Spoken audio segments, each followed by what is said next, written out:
10 years ago, I was pretty much working a tech support job at a electronics store and scoping out the competition online, how you do for the prices, and came across the Rose versus Revenant video for Secret World and was like, wow, this looks really cool. And pretty much saw that, hey, they offer lifetime memberships. So yeah, I bought the lifetime membership purely from that promotional video. Oh, honestly, that would be spending 8 hours in the character creator, constantly having to reconnect, because I would take so long trying to get the perfect character down. I've pretty much played the game from the beginning. Like it was back when I ordered it, like the lifetime membership. It was a pre-order for the game, so I started roughly. I didn't do any of the beta or alphas, although I did do the ARG, so I kind of knew about the game and then forgot about it. But yeah, pretty much from the start.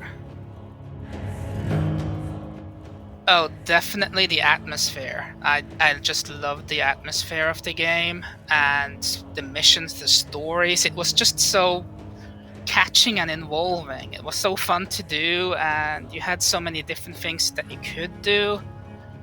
And pretty much it was mainly the story, though. The story and the atmosphere of the game that just really captured me.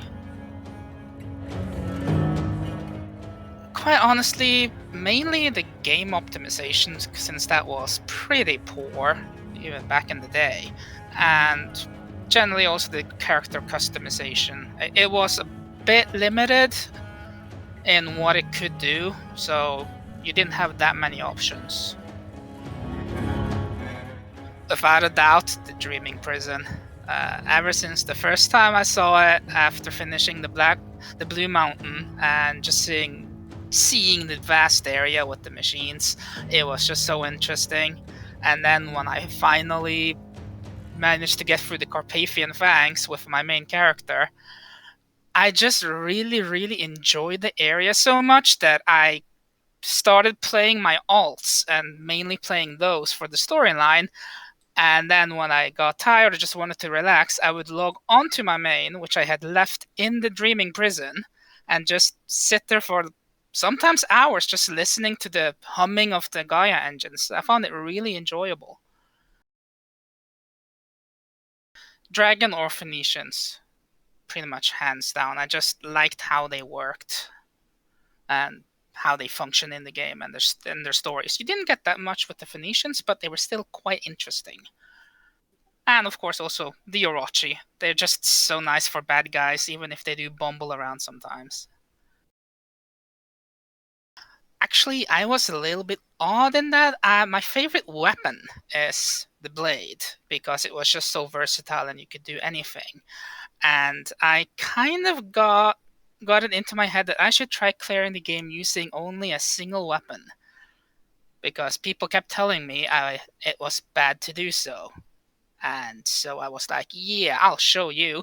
And pretty much that's what I did with all 9 weapons. I made one character for each weapon. But Blade was the best.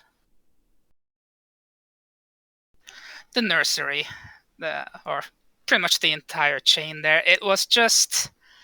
It really just drove home how ruthless and uh, result oriented the Orochi were, and it really cemented the Orochi as pretty much the bad guys.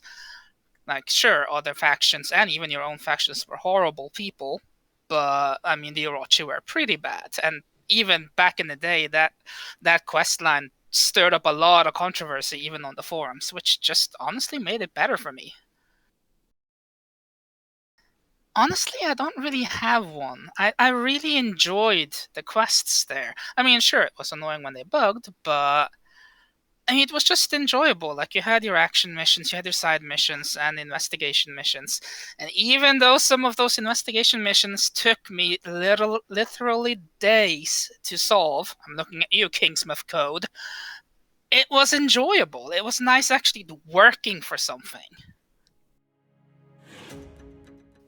the one of the most memorable things I'll never forget was way back when, back in the day, you had the sabotage mission, the Black House, and it had a problem back then that it would bug when you were trying to get the Urn of the Ashes of Carrie, and it was pretty much a very hardcore search of trying to find an instance of a server shard where that mission would work, and we actually found one. And the whole community literally rallied and set up a queuing system where you literally had a queue of people stretching from the urn all the way to John, way back at the little kindergarten place, with people just waiting their turn to be able to collect the ashes. You even had game masters standing there making sure that nobody cheated in the line or didn't try to bug it. So that was a pretty memorable thing, and pretty much split with that. It's a little long answer, sorry, but I would have to say randomly making a comment in the out of character chat channel on the game and getting a rather amusing reaction from one of the people that were currently chatting and befriending that person and pretty much playing with them for months and months. And then during a specific mission in the Shadowy Forest with a certain, shall we say, nefarious sausage maker, they confessed to having feelings for me. So yeah, nothing says romance like being in an underground bunker under a ghoul farm that's where they're making sausages out of Fae, right? Totally, most romantic place ever.